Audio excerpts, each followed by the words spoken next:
If this is your first time creating a paperback and you want to use a KDP print template, this is what they contain and what you need to bear in mind.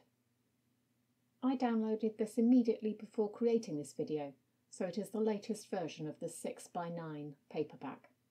So the first thing you get is your title page. The text here is just type over, and you can change it to whichever font you require. Next, you have the copyright page. This has space for your author name and the ISBN. And don't forget to change the year. 2012 is a little out of date. You'll see that between these two pages there are section breaks.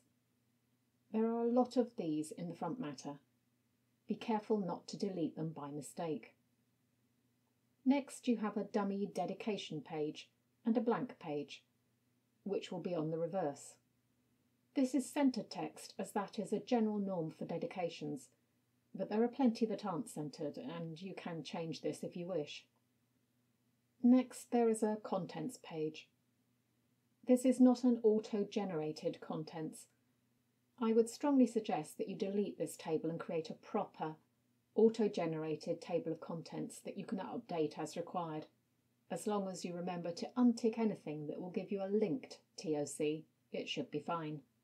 If your TOC takes over one page, don't forget to remove the blank page in the template. Then you have acknowledgements. You can put these here, but I think they're better at the end of the book. You'll also see here that Roman numerals are included in the footer.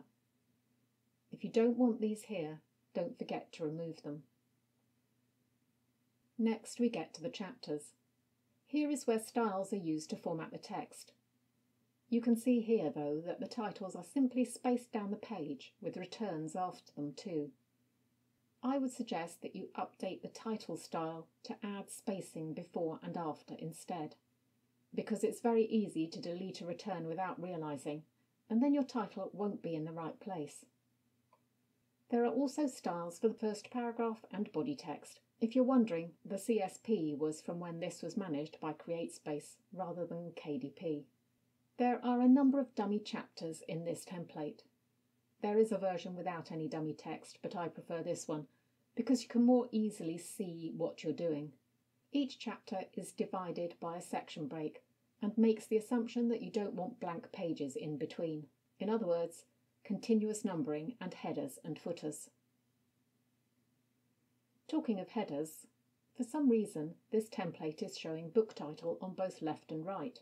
If you get a template that has this, it isn't what you want. Look at the settings and see if it says different odd and even pages. Somebody's been making mischief with the templates.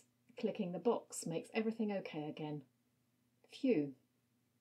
Finally, we get to the back matter, which is just a single page in these templates, but you may have more. As you can see, this is formatted differently, but the chapter title is still the standard style. Well, that's because this page is centered down the page, which, once again, I would change, because I think it looks weird coming after the normal chapter pages. But your opinion may differ. And those are the basics of the KDP paperback templates and some things to look out for. You might want to check out this video about covers.